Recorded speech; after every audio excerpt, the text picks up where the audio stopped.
The time has come. Now, after beating level 5, we have access to the boss of World 1 here, but instead of immediately going to the boss, we're going to go to the other things we unlocked that aren't levels. If they don't have a number over their door, that means they're something like a bonus game. And this here is a crane fever. Use the buttons to move the crane and try to get a Kirby. A big one's hard to get, but worth it. And here we have a little crane machine. Holding down the A button will make the crane go, and letting go of the A button will make the crane drop.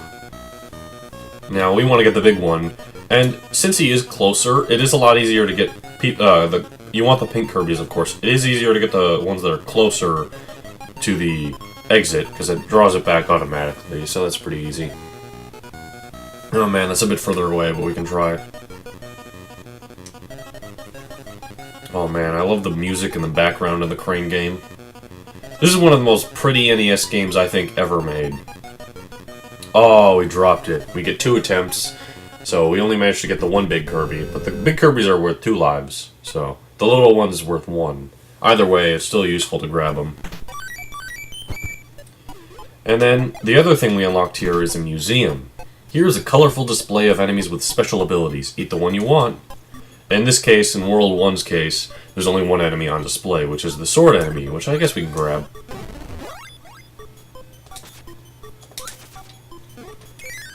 That's just essentially a way to get you a free power-up in case you, like, lose one and then beat a level and don't have anything. It's also useful when we head into a boss.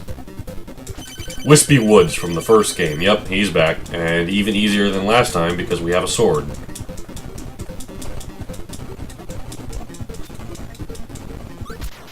And that's it. Yep, and instead of grabbing a double star this time, we grab a star rod. We still multiply into 3 Kirbys and do a dance.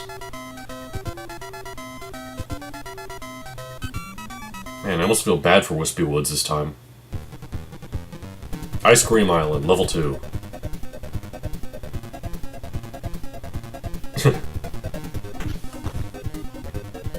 Oh man.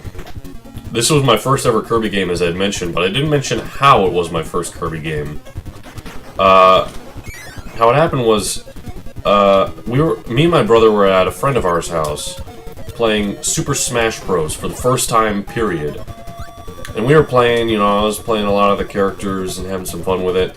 And my brother was losing a bunch, so we wanted to go easy on him, and they were like, okay, we'll pick the weaker characters this time. So I didn't know anything, but our friend of ours knew exactly what was what. So I said, okay, I'll pick Jigglypuff, Jockey, you pick Kirby. And so I picked Kirby, and I had no idea who Kirby was. I didn't ever play any of the games. But I ended up destroying both of them with Kirby. And that was like, okay, it made me grew to like the guy. So I ended up getting the Kirby's Adventure on the NES. Now the Parasol ability is actually one of my favorites.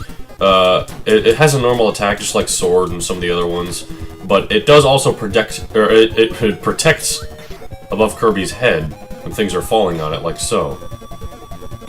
If that nuke enemy falls on the ground, it's like a screen nuke for Kirby, which is really bad. You don't want that. Ooh, the Tornado ability. Now this ability, it's not my favorite, but it's pretty fun. It just makes you rocket across the screen and lose the Tornado ability almost instantly.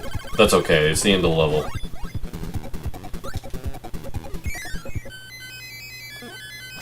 Oh, that wasn't very good. Okay, almost 2. That bonus game where you see the Kirby pick up the sign is where you'll usually be seeing the main pink Kirby, because this Kirby you're playing as is usually the Peacher shade, considering you want copy abilities. And this is another one of those mini-games in the overworld, except this one's different. This is the Egg Catcher. Press the buttons to make Kirby's mouth open. Try to eat eggs, but not bombs. And who is it throwing eggs in her mouth? Why? It's King DDD from the first game. So when we hold A, we open our mouth and we want to eat as much eggs as possible without eating any bombs. And we just ate a bomb. So we get points for however many eggs we had. That one's pretty fun. But I'm not that great at it. On to level 2. Oh man, and this track I can never unhear as just being Take On Me. Thank you, Siva Gunner.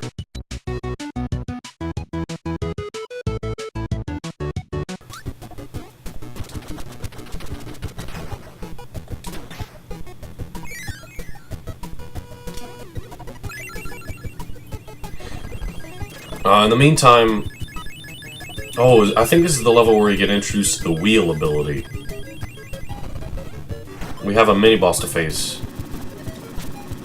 They kind of give you a bunch of abilities to choose from in the stairs there. Oh. We lost our parasol. I don't like that you lose your ability in just one hit. I like it in later games where you lose your ability depending on what hit you. Or at least I think that's how it works in later games. But the wheel ability. It's like the fireball where it shoots you forward, only with the wheel you can keep going. So it's really fun. Well, it's also very situational. It's a lot like the spinner in Twilight Princess. And that's the end of the level. The levels in this game are pretty short, but... Oh, I almost made it to 1, too.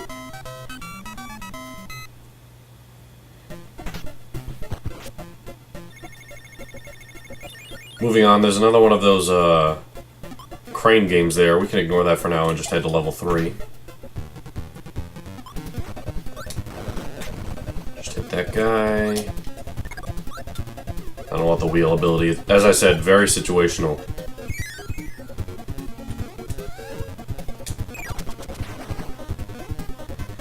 Now then. There's something over here that we can't take care of just yet. Our sword slash attack doesn't reach it. We'll need a different ability for that. I'll come back to this level once I get that ability and show you exactly what it is. Oh, and something I had forgotten to show off. If you pause the game while you have a certain ability, it tells you how to use the ability. Even though it's pretty simple, like every ability, you just push B and watch something happen. It is nice that that's there.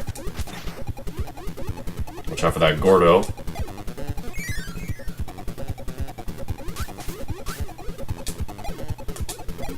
Whew, that was close.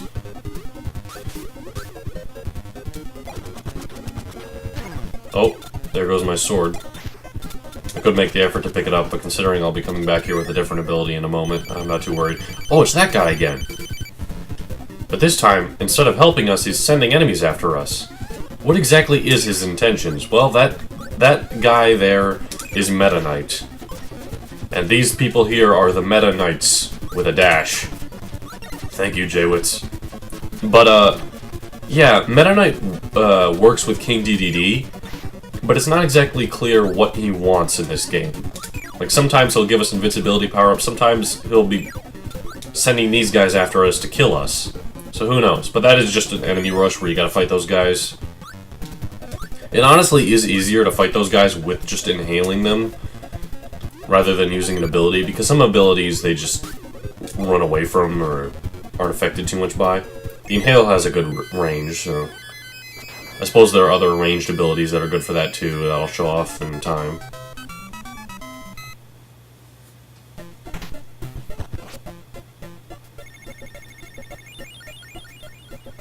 Now then, I'm gonna go back all the way... Unfortunately, this is gonna take a moment. We're gonna go back to World 1. We're gonna go over to level 1 in World 1. And we're gonna grab the ability we need, which is the beam ability. Luckily, the first one we see in the game. But luckily, once we grab the ability, we can just pause, exit stage, and we're out of here. You also might notice that door up there that's blocked and has a star logo above it. That's something we'll be getting to in a moment. We can't do anything with it just yet. And in fact, I don't think we can do anything with it all the way up to World 3. Now we have to be very careful not to lose the beam ability up to the point where we need it.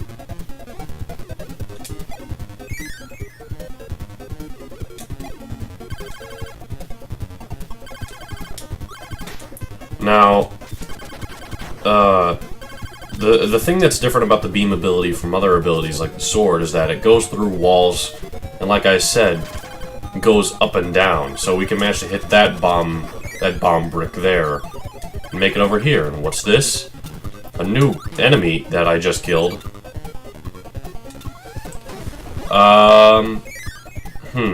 Okay, that's okay. We can head right back in. Oh, but he's not here anymore. Why is that? I guess we can give it one more try. But that enemy, as you saw, was like a UFO, and he gives us a brand new ability we haven't seen yet. It's also one of the least common abilities in the game. That is the UFO ability.